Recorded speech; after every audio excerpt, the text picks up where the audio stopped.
예, 오늘 이 시간 우리 형제 자매님들과 함께 교제할 말씀은 요한계시록 3장 14절부터 22절에 나오는 라오디게아 교회에 관한 말씀입니다.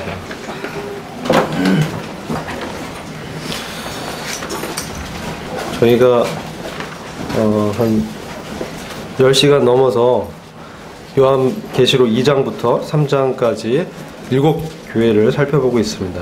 저희가 이제 드디어 7번째 교회에 이르렀습니다.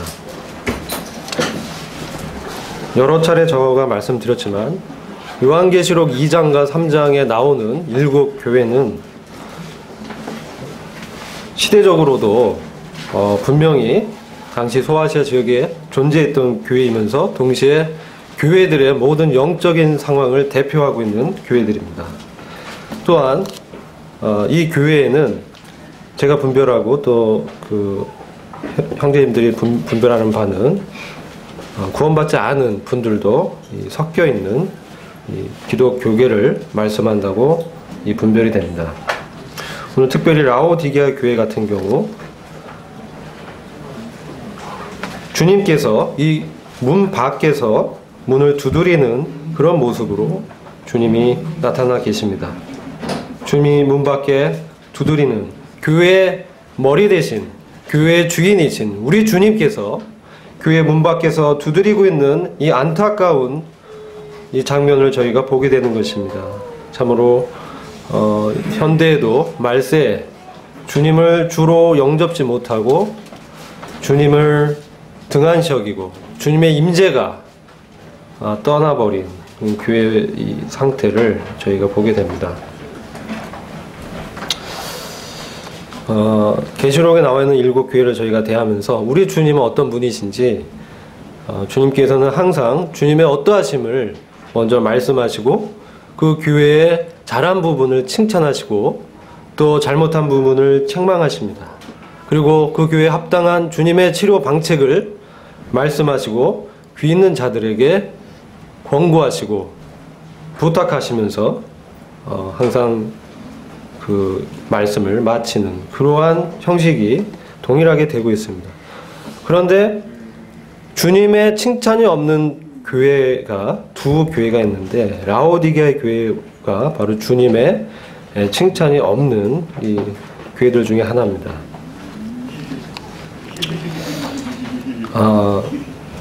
왜 이렇게 주님께서는 교회들에 대해서 책망하고 계신가, 판단을 내리고 계신가, 이런 부분을 한번 저희가 이해하고 말씀을 나눌 때 더 의미가 깊다고 생각합니다. 우리 주님은 계시록 1장에서도 제가 말씀드렸지만 지금 하늘의 대제사장이신 우리 주님께서 히브리서 10장 21절을 보면 하나님의 집 다스리는 큰 제사장이 계심에 이렇게 말씀하고 계십니다. 그리고 베드로전서 4장 17절에 하나님의 집에서 심판을 시작할 때가 되었나니 만일 우리에게 먼저 하면 하나님의 복음을 순종치 아니하는 자들의 그 마지막이 어떠하며 하나님의 집은 이 교회를 말씀하는데 교회에 대한 심판을 시작할 때가 되었다라고 말씀하고 있는 것입니다. 지금 계시록의 7교회들은 주님의 그 심판, 이 심판은 멸망받을 자를 심판하는 것보단 주님의 교회에 대한 판단을 말씀하는 것입니다. 주님의 교회에 대해서 영적인 주님의 분별을 지금 나누고 계신 것입니다. 왜 그렇다면 주님께서는 이 교회들에 대해서 지금 이 시대에 이 심판과 분별과 판단을 하고 계신지 우리는 살펴봐야 될 것입니다. 우리 주님께서 교회를 부르실 때 어떠한 자로 부르셨습니까? 주님은 이 교회를 주님의 정결한 신부로 부르신 것입니다. 주님께서는 우리 교회를 하나님의 아들들로 부르신 것입니다. 주님께서는 우리 교회가 주님의 참된 증인으로 이 땅에서 일을 하실 것을 바라시고 이 교회를 부르신 것입니다. 그렇기 때문에 지금 주님께서는 책망 뒤에 이 교회의 회복을 간절히 바라고 있는 것입니다. 심지어 라오디게아와 같이 주님을 인정치 않고 문 밖에 둔 교회에 대해서 주님은 이와 같이 말씀합니다. 계시록 3장 19절 보시면 무릇 내가 사랑하는 자를 책망하여 징계하노니 주님은 우리의 상태와 상관없이 우리를 사랑하시는 것입니다. 우리는 여기서 주님의 위대한 사랑을 발견하게 됩니다. 사랑 같으면 목숨을 버리고 그와 같이 헌신해서 그들에게 많은 것들을 공급한 이 주인에 대해서 그 주인의 공로를 잊고 주인을 멀리하고 주인의 임재를 꺼려한 상태에 있는 그 종들에 대해서 어떤 태도를 취하겠습니까? 그러나 주님은 일반적인 사람들의 그러한 마음과 달리 무한한 그 주님의 은혜와 사랑으로 지금 이 라오디아 교회를 사랑한다라고 말씀하고 있는 것입니다. 내가 사랑한다. 내가 문 밖에 서서 너희들의 마음의 문을 두드리고 있다. 주님이 문 밖에서 문을 두드릴 분이십니까? 주님은 만왕의 왕이요 만주의 주 대신 하나님의 아들이시고 하나님 본체이시고 하나님이신 분입니다. 주님 말씀으로 이 땅을 창조하셨고 지금도 그 권능으로 이 우주를 붙들고 계신 만유의 주제시고 우주에 충만한 영광을 취하시기에 합당한 그런 주님께서 지금 사람들의 회복을 위해서 우리들의 회복을 위해서 우리 문 밖에서 지금 조용히 두드리고 계신 것입니다. 우리는 주님의 이러한 사랑에 대해서 깊이 묵상하고 기억해야 됩니다. 주님이 하나님의 집인 교회를 심판하시는 것은 우리의 부르심과 관계가 있는 것입니다. 주님은 우리를 그분과 함께 하나님의 유업을 나눌 공동 상속자로 부르신 것입니다. 우리는 하나님의 아들들이요 하나님의 의의 통치가 시작될 때 그 주님의 보좌에 함께 앉아서 다스릴 자로 부르신 것입니다. 그렇기 때문에 이 땅에서 주님은 우리를 판단하고 계신 것입니다. 장차 주님의 왕국이 이 땅에 가시적으로 세워졌을 때 주와 함께 다스릴 나의 형제들이 부족하면 안 되지 않습니까? 주님의 마음은 그런 것입니다. 그래서 그런 부족한 점들을 밝혀주고 우리가 우리의 영적인 상태를 살펴봄으로써 이 세상을 주님이 심판하시고 진노를 내리실 그때 세상과 함께 죄의 정함을 당하지 않게 하시고 세상과 천사를 함께 심판하는 하나님의 아들들로 부르신 그 부르심의 목적을 이루시기 위해서 지금은 현재 이 교회들에 대해서 아프고 어렵지만 이와 같이 책망의 말씀을 하고 계신 것입니다. 우리 이 주님의 마음을 먼저 알아야 되겠습니다. 자, 그러면 이 3장 14절 말씀을 함께 읽어보도록 하겠습니다. 14절 말씀 한 절만 읽도록 하겠습니다. 시작. 라오디아 교회의 사자에게 편지하기를 아멘이시오 충성되고 참된 증인이시오 하나님의 창조의 근본이니가 가라사대. 주님은 이 교회에 대해서 영적으로 참 미지근해져 있고 열심히 사라져버린 그 라오디아 교회에 대해서 지금 자신을 세 가지로 소개하고 있는 것입니다. 하나는 아멘이시다. 두 번째로 충성되고 참된 증인이시다. 또 마지막으로 하나님의 창조의 근본이 된다. 하나님의 창조의 근본은 하나님의 창조의 시작이란 뜻입니다. 이와 같이 주님은 자신을 라오디게 교회에 소개하고 계십니다. 항상 우리가 이전에 6교회를 살펴봤지만 주님의 어떠함을 통해서 교회의 치료책을 강구하시는 그 주님의 모습을 계시하고 계신 것입니다. 아멘이다 라고 주님은 먼저 자신을 소개하고 계십니다. 우리가 기도할 때 아멘 이렇게 합니다. 네, 주께서 그렇게 하시기 원합니다. 이런 뜻이 있죠. 그러나 하나님께서 당신을 아멘이다 라고 소개할 때는 다른 뜻이 있는 것입니다. 하나님께서, 우리 주님께서, 하나님의 아들이신 하나님의 본체신 주님께서 아멘이다라고 했을 때 그 아멘은 내가 진리의 하나님이다 라는 의미가 있는 것입니다. 진리의 하나님으로서 말씀을 하고 계신 것입니다. 또한 하나님의 아들로 마지막으로 하나님께서 사람들에게 말씀하신 마지막 말씀이다. 이런 의미가 있습니다. 또 그와 같이 하나님의 뜻을 확증하시고 이루실 것이다. 내가 참된 진리의 하나님이고 하나님의 보내신 마지막 말씀으로서 아버지의 그 뜻을 이 땅에서 반드시 이루고 확증할 것이다. 내가 이룰 것이다. 라는 의미로 주님은 자신을 소개하고 있는 것입니다. 그러면 우리 주님께서 아버지의 뜻을 어떻게 이루셨는지 그 다음에 주님은 두 번째로 자신을 소개함으로 말씀하고 있습니다. 참되고 충성된 이이다. 주님은 아버지의 뜻을 충성되이 또 참되게 모두 이루셨습니다. 특별히 증인이라고 할 때 증인은 원어적으로 마르티스라는 뜻입니다. 이것은 여러분 그 순교자를 마터라고 하죠. 그 순교자가 이 말씀에서 나온 것입니다. 그래서 주님께서는 자신을 십자가에 들이심으로 목숨을 우리를 위해서 내어주심으로 아버지의 뜻을 이루신 것입니다. 피로써 이 인류를 구속하시고자 한 그 아버지의 원대한 그 뜻을 이루신 것입니다. 또한 주님은 지금 하나님의 대제사장으로 지금 우리를 위해서 중보하고 계십니다. 아버지 앞에서 참된 증인이요 대제사장으로 우리의 연약함을 다 체휼하신 분이기 때문에 지금 우리가 연약하고 넘어질 때 우리를 위해서 기도하고 계십니다. 그와 같은 주님의 그 직분을 또한 보게 되는 것입니다. 또 주님은 능력으로 이 땅 가운데 오셔서 이 세상이 주님의 것임을 심판을 통해서 증명하실 것입니다. 이 세상이 자신의 소유지만 지금 이 세상은 마치 사단의 것인 양 이 세상 신이요 공중 권세 자본자로 사단이 활동하고 있습니다. 주님이 교회를 부르시고 주님의 왕국을 이 땅에 건설하고 계신데 이 일이 마치면 하늘의 거룩한 성새 예루살렘이 완성이 되면 주님은 다시 오셔서 이 땅을 심판하시고 이 세상의 구속자로 자신을 계시하실 것입니다. 이와 같이 주님은 참되고 충성되게 하나님의 그 뜻을 온전히 이루셨고 온전히 이루시고 계시며 또한 완전히 이루실 것입니다.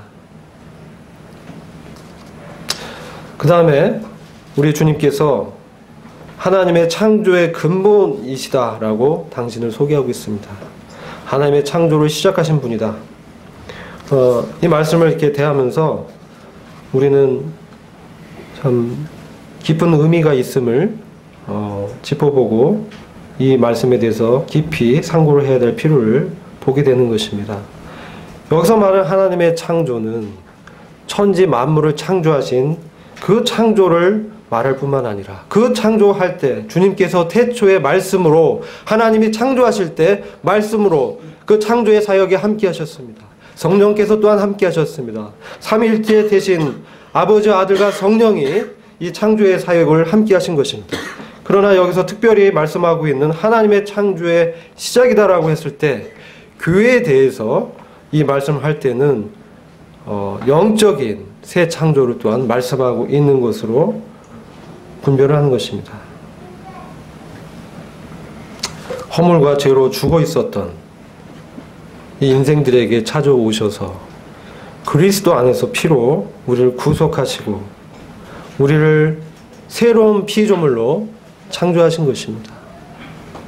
그 주님의 피의 대가로 새 언약을 이루시고 우리 안에 새로운 창조를 하신 것입니다.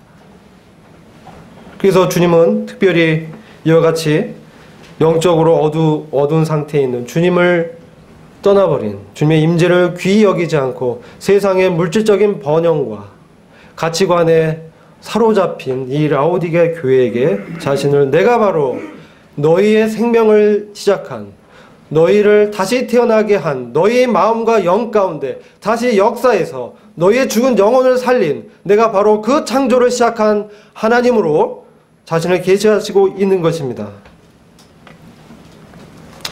하나님의 이 새로운 창조의 역사를 우리가 생각해 보면서 주님의 이 위대한 이 사역을 또한 보게 되는 것입니다. 주님께서는 우리를 새롭게 창조하시면서 주님은 고린도전서 15장 45절에 이와 같이 말씀하고 있습니다. 기록된 바 첫사람 아담은 산 영이 되었다함과 같이 마지막 아담은 살려주는 영이 되었나니. 우리가 잘 알고 있는 말씀입니다. 둘째 아담, 혹 마지막 아담으로 주님은 살려주는 영이 되었다라고 말씀하고 있습니다. 이 말씀은 요한복음 6장 63절을 통해서 함께 그 의미를 해석할 수 있습니다. 살리는 것은 영이니 육은 무익하니라. 내가 너희에게 이름 말이 영이요 생명이라. 우리 주님께서는 바로 살리는 영이요 말씀이요 생명으로 우리 영혼에 역사하고 있는 것입니다. 주님께서 죽은 가운데서, 죽은 자들 가운데서, 모든 사람들이 죽어 있는 그 가운데서 다시 살아나셔서 부활의 첫 열매가 되셨고 하늘의 우편 보좌로 승천하셨습니다. 이제 보혜사 성령을 믿는 이에게 보내심으로 그분의 새로운 창조를 이루시고 또 우리를 새롭게 하고 계신 것입니다. 고린도후서 4장 16절에는 그러므로 우리가 낙심하지 아니하노니 겉사람은 후패하나 우리의 속은 날로 새롭도다. 주님께서 모든 것을 새롭게 하시며 우리의 속사람을 날마다 새롭게 하시는 것입니다.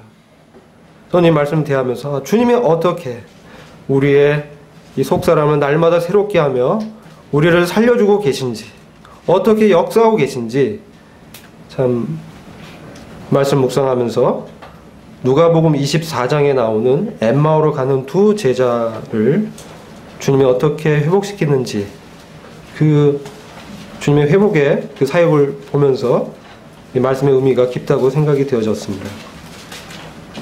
엠마오로 가는 두 제자 이야기는 우리가 너무나 잘 알고 있습니다. 엠마오로 가는 두 제자에게 주님이 자신이 나타나셨는데 그 두 제자는 나타나신 그 주님을 알아보지 못했습니다. 그들이 믿었던 그 선지자요 기적을 행했던 지도자가 이제 십자가에서 처형당했다. 그리고 자기네들의 모든 그 민족의 구원의 소망이 물거품처럼 사라지고 말았다. 매우 낙심한 마음으로 이제 두 제자가 엠마오로 가는 길이었습니다. 다른 제자들은 예루살렘에 숨어 있었습니다. 그 유대인들의 핍박을 피해서 그들은 그와 같이 두려움에 떨고 있었던 것입니다. 근데 엠마오로 가는 두 제자는 그 예루살렘을 떠나서 자기들의 고향으로 가고 있는 그런 여정 가운데 있었는데 주님이 나타나셨습니다. 그리고 너희가 어째 그렇게 낭망되어 있느냐, 낙심되어 있느냐, 너희가 어찌 그런 표정이냐, 이렇게 주님이 그들에게 개인적으로 다가가셔서 물어보셨습니다. 그때 그들은 그와 같이 자신들이 믿었던 예수께서 죽으셨다고, 그래서 자기들은 이제 고향으로 돌아간다고 말하였습니다. 그때 주님께서 참 그들의 믿음의 연약함을 불쌍히 여기시고 모세의 글들과 선지자의 글들을 통해서 예수 그리스도에 관한 말씀을 밝히 풀어서 설명하여 주셨습니다. 그때 그 제자들의 마음이 우리 주님께서 말씀을 통해서 주님이 마땅히 고난을 당하고 또 부활한 건 하나님의 아들이심을 설명했을 때 그들 가운데 주님이 부활하셨다라는 믿음이 생기게 된 것입니다. 아, 주님이 부활하셨구나. 주님이 그런 분이시구나. 그랬을 때 그들의 낭망된 그 마음이 다시 뜨겁게 열정으로 불타오르기 시작한 것입니다. 낚싯된 영혼을, 낭망된 영혼을 주님의 말씀의 능력으로 주님께서 지금 살리시고 있는 것입니다. 그들의 식었던 열정을 주님을 계시하심으로, 주님의 어떠하심을 나타내심으로, 하나님의 권능을, 하나님의 부활을 그들에게 말씀을 통해서 설명해 주심으로 그들이 주님의 원대한 뜻을 알게 되고 주님의 부활하심을 이제 믿게 되었을 때 그들은 그 마음에 뜨거움이 일어나서 우리 주님을 함께 더 유하여 가기를 청하였습니다. 주님은 그냥 더 가고자 하셨습니다. 여기서 저는 주님의 그 인격적인 그 상담을 보게 되는 것입니다. 주님이 그냥 가고자 하고 가버리면 됐는데 그 제자들의 반응을 살펴보신 것입니다. 근데 제자들의 이 주님이 범상치 않은 분임을 이제 알게 된 것입니다. 그래서 함께 묵자고 저희와 함께 계셔 달라고 우리 주님께 청하게 됩니다. 그럴 때 주님이 그들이 주의 말씀에 반응한 것을 이제 아시고 그들과 함께 못 이기는 척 하시면서 이제 식사를 같이 하시는 겁니다. 이제 식사를 하시고 축복하실 때 그들이 그 앞에 계신 그분이 아, 부활하신 주님이시구나 라를 깨닫게 된 것입니다. 놀랍구나. 이 깨닫고 나서 봤는데 그 주님이 없어져 버렸어요. 근데 이 제자는 아쉬워하지 않았습니다. 이 주님께서 살리는 그 생명의 역사로 그들의 마음 가운데 역사하신 것입니다.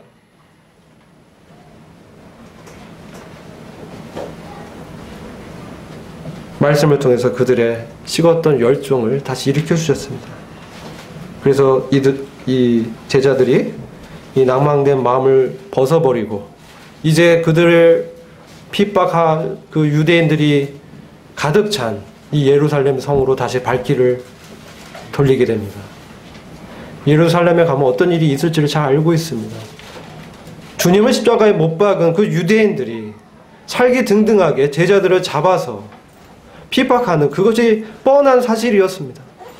그러나 부활하신 그 주님을 대면한 이 제자들은 그들의 이 마음을 주님의 부활하신 그 소식을 자기 그 예루살렘에서 두려워 떨고 있는 제자들에게 나누기를 원했다는 것입니다. 그래서 고난과 시련이 기다리고 있는 죽음이 그들을 기다리고 있을 수도 있습니다. 주님을 죽인 그들이 제자들을 못 죽이겠습니까?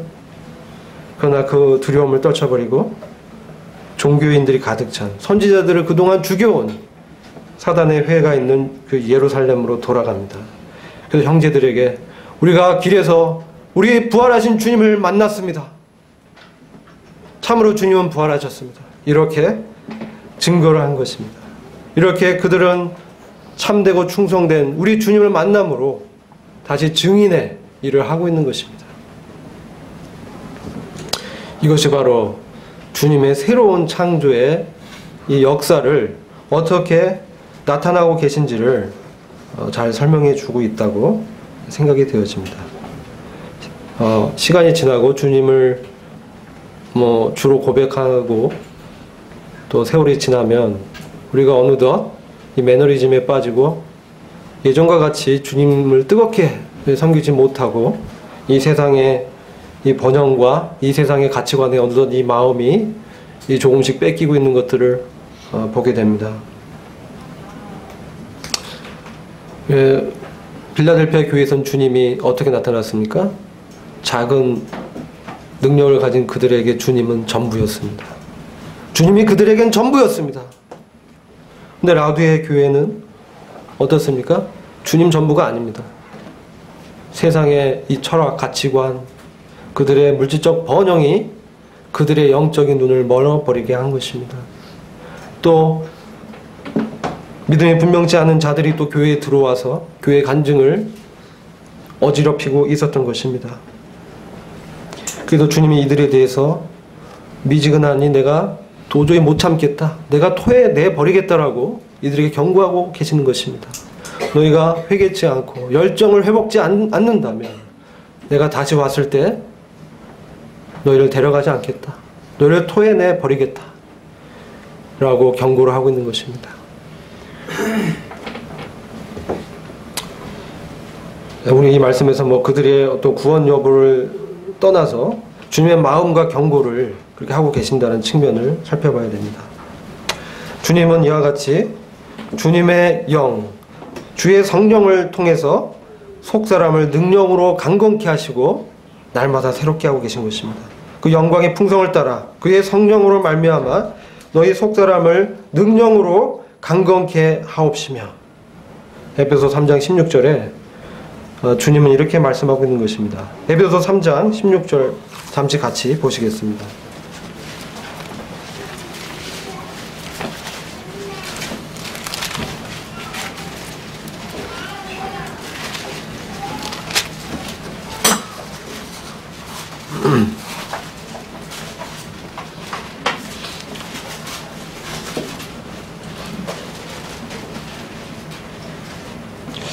(16절을) 좀 전에 제가 같이 봤는데 17절부터 또 한번 읽어보도록 하겠습니다. 제 성경 번역의 흠정력이라 개역 성경은 약간 번역의 다름을 이해해 주시고 들어주시기 바랍니다. 믿음으로 그리스도가 너희 마음속에 거하게 하시며 너희가 사랑 안에 뿌리를 내리고 털을 따가 모든 성도들과 함께 그 너비와 길이와 깊이와 높이가 얼마인가를 깨달을 수 있게 해주시며 또 지식을 초월한 그리스도의 사랑을 알아 너희가 하나님의 모든 충만으로 가득 차기를 구하노라. 에베소 교회 성도들이 그들의 마음속에 주님이 계셨지만 그들의 인격 중심 가운데 주님이 주인으로 계시지는 않았던 것 같습니다. 그래서 사도 바울이 기도하고 있습니다.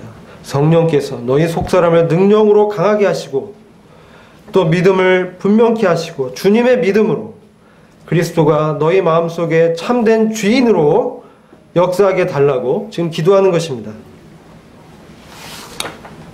라오디아 교회 같이 이와 같이 참 주님의 임재를 떠나버리고 교만해져서 나에겐 부족함이 없고 나는 부하다, 부자다라고 이 자기들에 대해서 평가하고 있는 라오디게아 교인들에게 주님은 이와 같이 경고하고 있는 것입니다.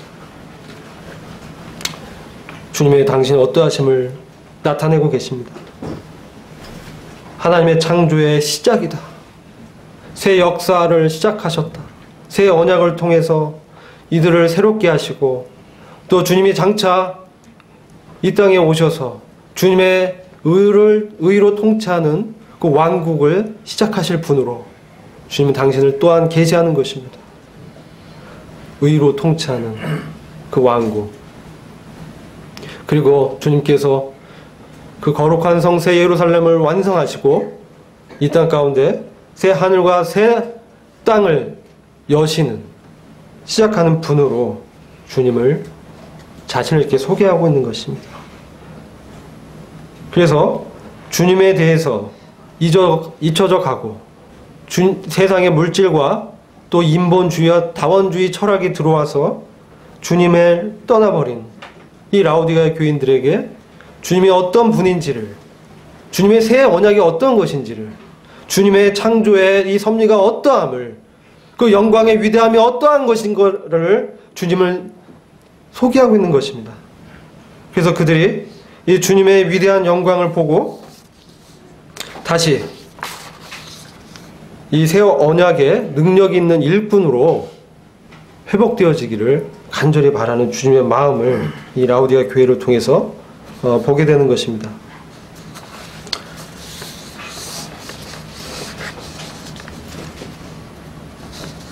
이 라오디게아 교회의 상태를 조금 더 좀 살펴보고자 합니다. 그들은 지금 자기 자신이 부자고 부유하다고 생각하고 있습니다. 그러나 주님의 판단은 어떻습니까? 가난하고 비참하고 눈이 멀었고 헐벗었다라고 판단하고 있는 것입니다. 겉으로 봤을 때 아무 문제가 없어 보입니다. 잘 되어가고 있습니다. 교회 일들도 잘 돌아가고 행사도 괜찮고 교회 재정적인 수입도 좋습니다. 그런데 교회 행정이 어떻습니까? 사람의 생각과 의견으로 되어져 가는 것입니다. 라오디아라는 뜻이 사람들의 의견이란 뜻이에요. 교회 행정이 주님의 말씀으로 되지 않고 사람들의 생각대로 되는 것입니다. 사람들의 판단대로 되는 것입니다. 왜 그렇게 됩니까? 그들이 물질적으로 부유해졌기 때문에 주님 필요하지 않는 거예요. 자기 생각대로 하게 되는 것입니다. 근데 심각한 것은 그들이 그들한 영적인 상태를 모르고 있다는 거예요. 자기들에게서 주님의 임재가 떠났다는 것을 모르고 있다는 것입니다. 지금 주님께서 문 밖에서 두드리고 계십니다. 근데 이들은 모르고 있는 거예요. 저는 이 장면을 보면서 이것은 삼손과 같다라는 생각이 들었습니다. 삼손이 그 힘의 근원인 머리털을 밀리고 이제 데릴라 옆에서 자고 있었습니다. 그 블레셋 그 대적들이 쳐들어 왔는데 삼손이 머리털이 잘리고 이미 삼손에게서 하나님의 임재가 떠났습니다. 그런데 삼손은 일어나서 대적들을 마치 전과 같이 그 힘으로 대적을 무찌르겠다고 대적들을 향하여 달려갑니다. 근데 하나님 임재가 떠난 걸 몰랐다는 거예요. 그래서 어떻게 됩니까? 대적들에게 잡힙니다. 힘의 근원인 하나님의 임재가 떠나니 그에게 힘이 있을 리가 없지 않습니까? 그러나 그는 내가 전과 같이 이들에게 떨치겠다 라고 하면서 일어나서 싸우러 나간 것입니다. 힘이 없으니까 잡히고 두 눈을 뽑히게 됩니다. 그럼 어떻게 됩니까? 그리고 지하 감옥에 갇힙니다. 그리고 지하 감옥에서 소와 같이 맷돌을 돌립니다. 짐승처럼 돌리고 있는 것이죠. 전도서 말씀에 종기에 처하나 깨닫지 못하면 멸망하는 짐승과 같다 라는 말씀이 있습니다. 하나님의 임재와 하나님의 영광과 하나님의 주대심을 버려버린, 그것을 잊어버리고 이방인의 유혹에 넘어간 이 삼손의 영적인 이 공고함이 이 라오디가 교회의 이 영적인 상태와 일치한다는 것입니다. 하나님의 임재가 떠났습니다. 그런데도 그들은 모르고 있고 자기들이 부유하다라고 자랑하고 있는 것입니다. 그들은 영적인 교만 가운데 들어가 있던 것입니다. 주님의 책망은 실로 날카롭습니다. 너희들은 눈이 멀었다. 그리고 지금 이 가난하고 헐벗고 비참한 이 지경은 원어적으로는 감옥에 갇힌 상태를 얘기하고 있는 것입니다. 포로 수용소에 갇혀 있는 상태를 묘사하는 표현들입니다. 그들은 영적인 감옥 가운데 갇혀 있던 것입니다. 그들의 눈이 멀었는데, 뽑혔는데 깨닫지 못하고 있었던 것입니다. 그럼 어떻습니까? 계속 맷돌은 갑니다. 그리고 주님의 임재가 떠난 것을 나중에 이제 깨닫게 되는 것이죠. 삼손이 눈을 뽑히고 나서야 비로소 눈이 없는 상태에서 영광의 주님을 대면하게 되었습니다. 지하 감옥에서 맷돌 돌리다가 나의 힘의 근원이 누구였던가? 내가 아니구나. 주님이구나. 여호와 하나님이셨구나. 여호와 하나님께서 나를 나시린으로 부르시고 이와 같이 함께 은혜로 함께 하셨는데 내가 그와 같이 대적을 무찌르고 사자를 찍어 죽이고 나귀 턱뼈로 수많은 사람들을 죽였던 그 능력의 근원 대신 그것이 나로서 나온 것이 아니라 바로 하나님이셨구나. 그걸 깊이 깨닫게 된 것입니다.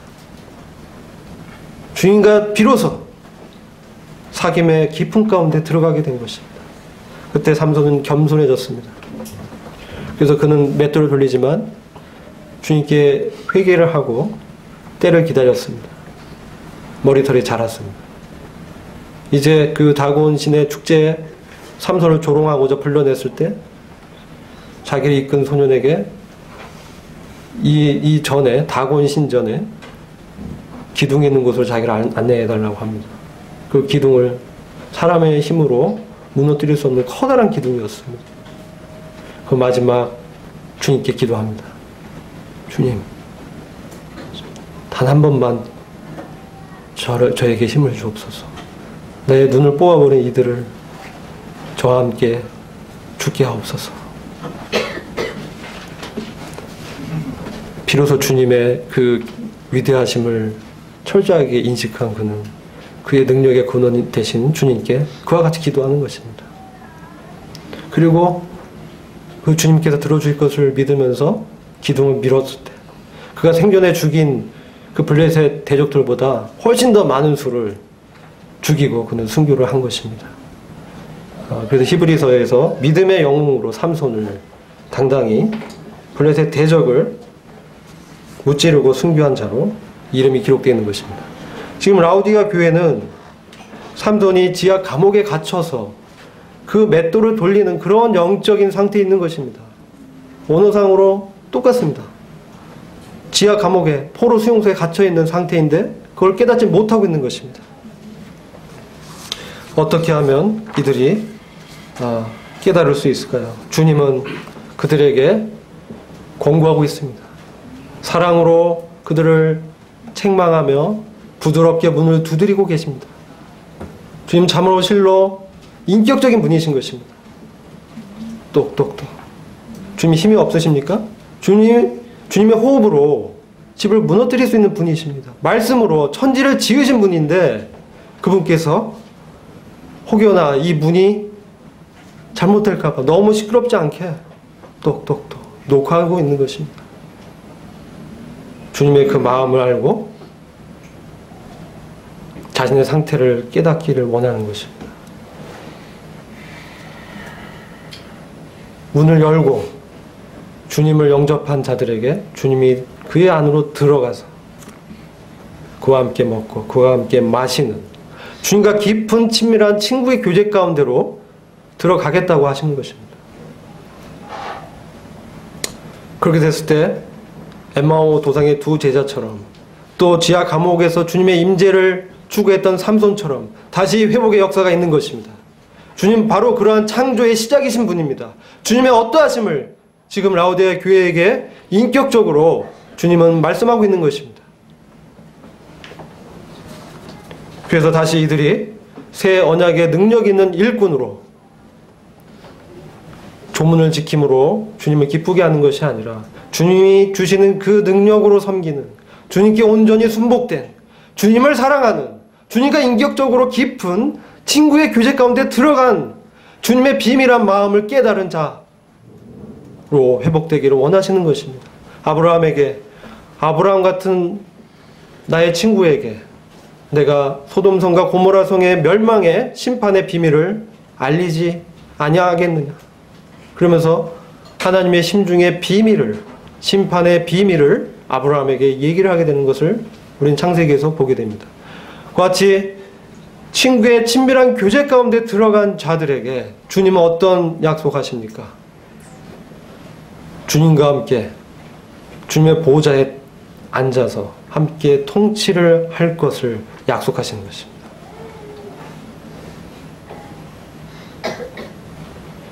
그게 바로 이 라오디게아 교회의 이 문제를 이기는 방책인 것입니다. 그리고 주님은 더 나아가십니다. 세 가지 이것을 말씀하시면서 이 미지근한 신앙에서 회복돼서 어떻게 새 언약의 능력 있는 일꾼으로 살아갈 것인지 지금 세 가지 방책을 주님을 말씀해 줍니다. 첫 번째 방책이 무엇입니까? 주님에게서 불로 연단한 금을 살 것을 말씀하고 있습니다. 저는 이 말씀에 대해서 구원을 얘기한다라고 보신 분도 있지만 이 성도에게 다시 구원을 얘기한다는 것보다는 시련과 연단 가운데서 주님을 발견하는 것으로 보는 것이 더 합당하다고 생각이 됩니다. 믿음의 시련 가운데 이 고난 가운데서 그리스도를 발견코자 하고 그리스도 안에서 발견되는 것을 추구했던 사도 바울처럼 주님의 어떠하심을 깊이 알고자 해서 고난에 동참했던 이 바울처럼 어찌든 형편에 처하든지 부하든지 가난하든지 만족하는 비결을 경험한 이 바울처럼 주님과 임재를 추구하고 주님 닮기를 사모함으로 주님의 인격이 그의 삶 가운데 생명으로 역사에서 나타나는 그것을 말씀한다고 분별을 합니다. 내게서 불로 연단한 금을 사라. 주님을 고난 가운데 경험하게 되면 나와 함께 하신 그 주님의 위대하심을 바라보게 되었을 때 계시를 통해서 주님의 그 원대한 경륜을 깨닫게 되었을 때 지금 세상이 주는 고난이 잠깐인 것을 깨닫게 되는 것입니다.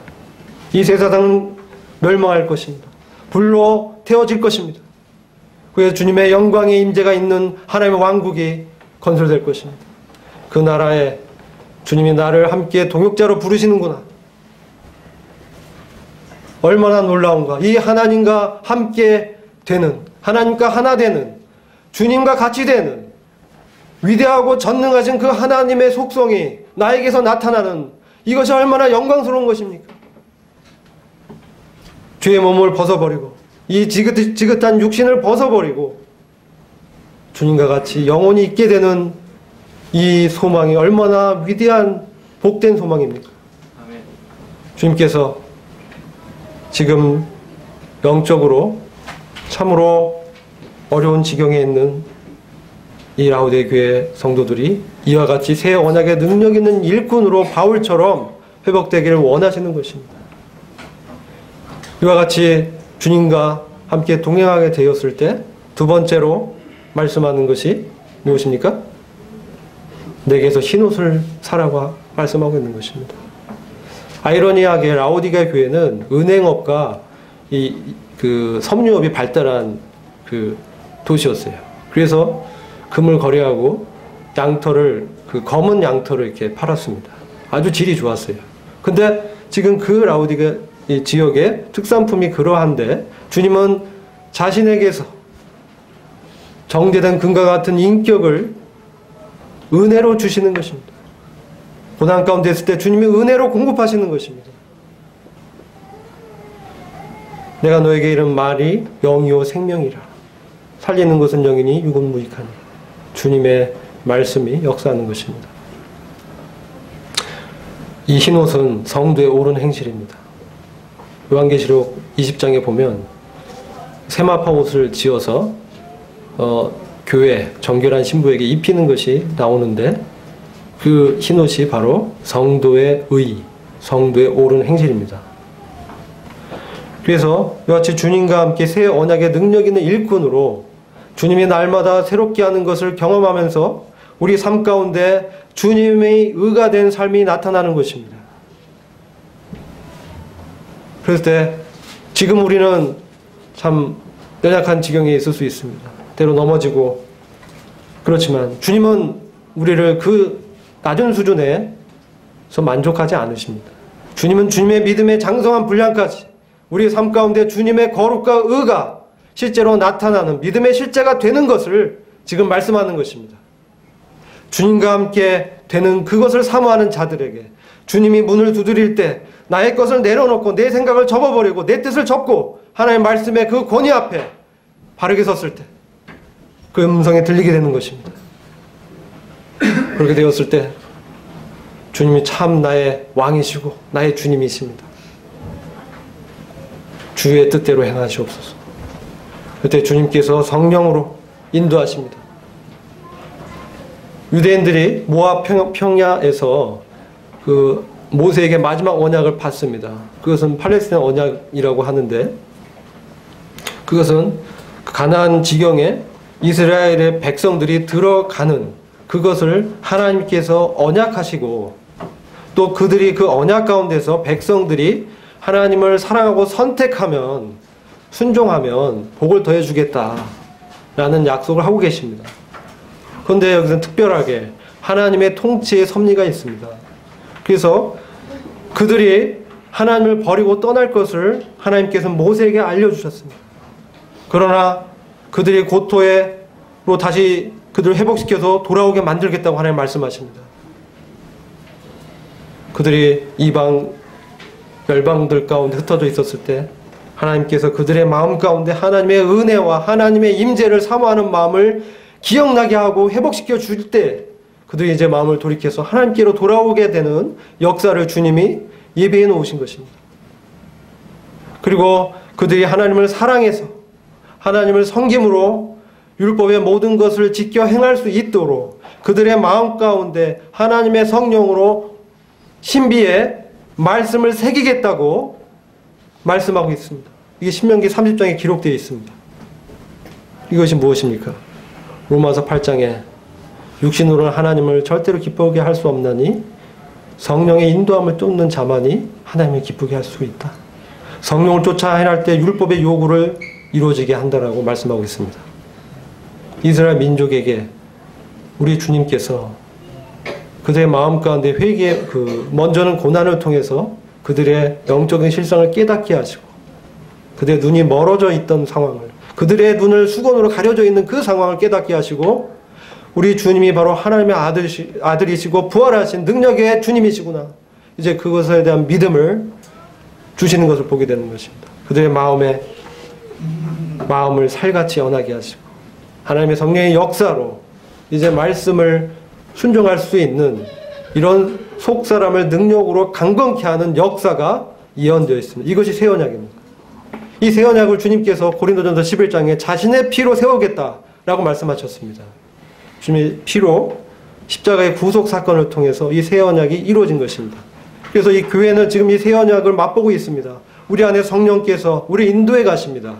그렇게 함으로써 우리에게 참된 의와 참된 거룩이 주님이심을 우리 삶 가운데 나타나게 하신다는 겁니다.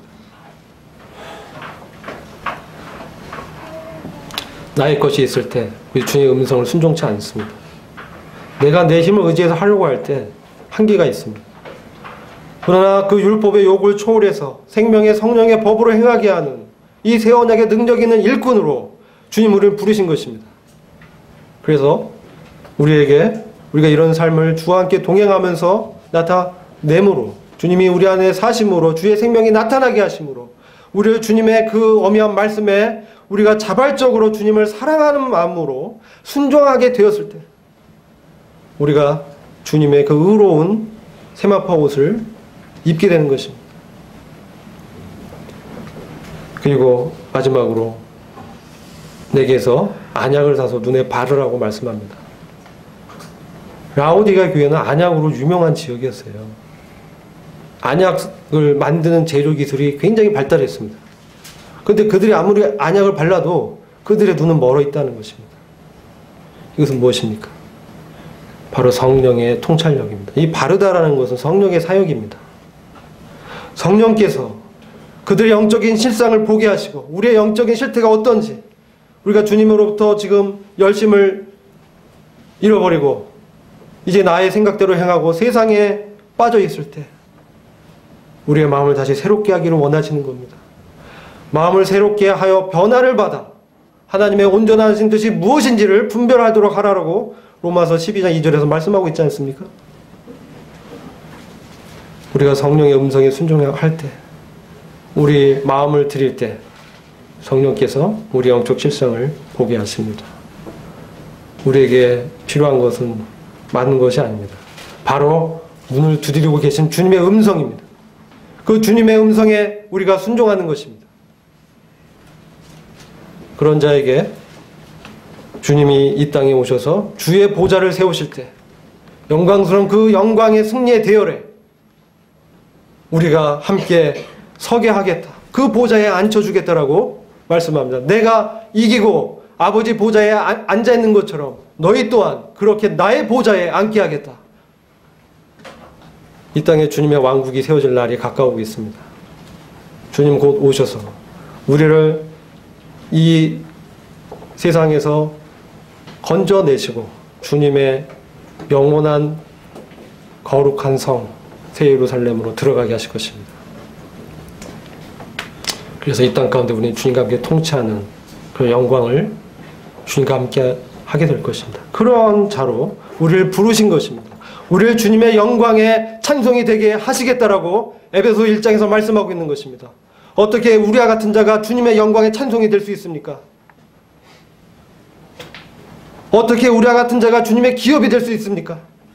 우리 안에 바로 역사하는 그 주님의 능력으로 우리가 주님께 순종할 때 우리를 빚어서 바울의 염원처럼 나의 자랑이요 기쁨의 면류관이요 라고 연약한 성도들을 권면했던 그 말씀처럼 주님의 그 심판대에서 함께 서서 그 기쁨과 영광을 나누기를 원하는 것이 바로 주님의 마음임을 바울을 통해서 보게 되는 것입니다.